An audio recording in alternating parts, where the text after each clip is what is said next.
बात एक यूनिवर्सिटी से होती है जहां की सिक्योरिटी गार्ड जिल होती है। जैसे ही उसकी ड्यूटी खत्म होती है, जिल अपने एक दोस्त की मदद से सिक्योरिटी कैमरास बंद कर देती है और लैब से कुछ एक्सपायर्ड मेडिसिन चुरा लेती है। इसके बाद वह ये मेडिसिन सस्ते दाम पर एक ड्रग डीलर को बेच देती है ताकि उसे कुछ पैसे मिल सके। इस बार ड्रग डीलर जिल को कम पैसे देता है और उससे कहता है कि अगली बार ज्यादा मेडिसिन लाना। इसके बाद जिल अपनी मदर इन लॉ के घर जाती है जहां से आज उसे अपने बच्चों को लेकर जाना होता है। जिल के पति की मौत के बाद उसके बच्चे अपनी दादी के साथ रहते थे क्योंकि जिल को अभी तक उनकी कस्टडी नहीं मिली थी। इसी वजह से आंटी जिल से कहती है कि बच्चों को जल्दी घर छोड़ देना। अब जिल अपने बच्चों से बात करती है। उसकी बेटी मटिल्डा उससे अच्छे से बात करती है, लेकिन बेटे नुआ के साथ उसका रिश्ता थोड़ा खराब लगता है। नुआ का व्यवहार देखकर जिल थोड़ी परेशान हो जाती है और इसी दौरान सड़क पर एक हादसा हो जाता है। जिल को लगता है कि शायद उसका कार से कंट्रोल हट गया है, लेकिन फिर दिखाया जाता है कि सड़क पर चल रही सारी कार्स कंट्रोल से बाहर हो चुकी हैं। सामने से आती एक कार से जिल खुद को बचा लेती है, लेकिन साइड से आती कार जिल की कार को टक्कर मार देती है और उसकी कार नदी में गिर जाती है। जिल की कार में पानी बहुत तेजी से भरने लगता है। जिल अपनी जान की परवाह किए बिना बच्चों की सीट बेल्ट्स खोलती है ताकि पहले बच्चों को कार से बाहर निकाला जा सके। कई कोशिशों के बाद जिल नुआ को अपने साथ बाहर निकाल लेती है। वह देखती है कि 2 ऑफिसर्स पहले ही मटिल्डा को बचा चुके हैं और सीपीआर देकर उसे होश में ला रहे हैं।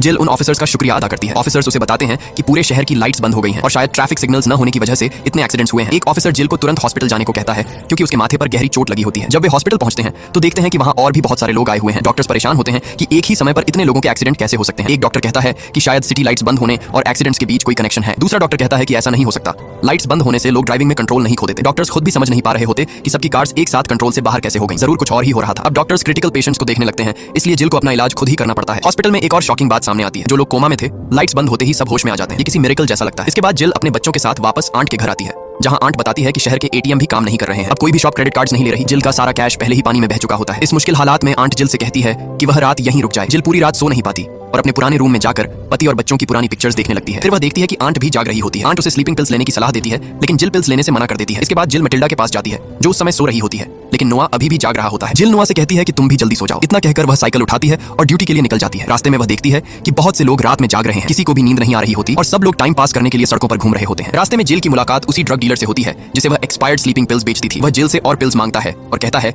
कि आज वह डबल पैसे देगा क्योंकि बहुत से लोग जो सो नहीं पा रहे हैं ये पिल्स लेना चाहते हैं। जिल उससे डील करके यूनिवर्सिटी पहुंचती है। ड्यूटी खत्म होने के बाद सुबह वह लैब में जाती है। उस समय यूनिवर्सिटी में कोई नहीं होता। जैसे ही वह पिल्स उठाने लगती है, अचानक मिलिट्री के लोग वहां पहुंच जाते हैं और उनके साथ डॉक्टर मर्फी भी होती हैं। जब डॉक्टर मर्फी देखती हैं कि जिल मेडिसिन चुरा रही है तो वह जिल से बहुत डिसअपॉइंटेड हो जाती है। हमें पता चलता है कि जिल भी कभी डॉक्टर मर्फी की स्टूडेंट रह चुकी है। डॉक्टर मर्फी जिल को बताती हैं कि यहाँ एक रिसर्च हब बनाया जा रहा है। कल शाम से जब लाइट्स गई हैं तब से किसी को नींद नहीं आ रही। इस बीमारी का क्यूर ढूंढने के लिए साइंटिस्ट्स को जल्दी काम करना होगा। डॉक्टर मर्फी जिल को भी इस रिसर्च का हिस्सा बनने का ऑफर देती है, लेकिन जिल इस ऑफर को मना कर देती है। जिल का एक और क्लास फेलो पहले से डॉक्टर मर्फी के साथ काम कर रहा होता है। वह जिल को समझाता है कि इंसोम्निया इंसानों को कितना नुकसान पहुंचा सकता है। लंबे समय तक न सोने से इंसान का ब्रेन खराब हो सकता है और दिल काम करना बंद कर सकता है। इंसोम्निया की वजह से बहुत से लोग मर सकते हैं और हेलुसिनेशंस भी होने लगते हैं। वह बताता है कि पूरी दुनिया में सिर्फ एक ही औरत है जिसे नींद आ रही है। उसकी ब्रेन एक्टिविटी पर रिसर्च करके बाकी लोगों के लिए मेडिसिन बनाई जा सकती है। ये सुनते ही जिल को याद आता है कि जब वह घर लौटी थी तब मटिल्डा सो रही थी जबकि बाकी लोग जाग रहे थे। जिल डर जाती है कि कहीं मटिल्डा मर न गई हो। बिना कुछ सोचे जिल घर की तरफ भागती है और मटिल्डा को ढूंढने लगती है। नुआ उसे बताता है कि ग्रैंडमा मटिल्डा को चर्च ले गई है। जिल की मदर इन लॉ भी उसके साथ होती है और जिल तुरंत चर्च जाने का फैसला करती है। इसी बीच जिल का क्लास फेलो भी उनके पीछे आ जाता है और कहता है कि मटिल्डा को रिसर्च हब ले जाना चाहिए, लेकिन जिल उसकी बात नहीं मानती और सब चर्च की तरफ निकल जाते हैं। रास्ते में वे देखते हैं कि इंसोम्निया की वजह से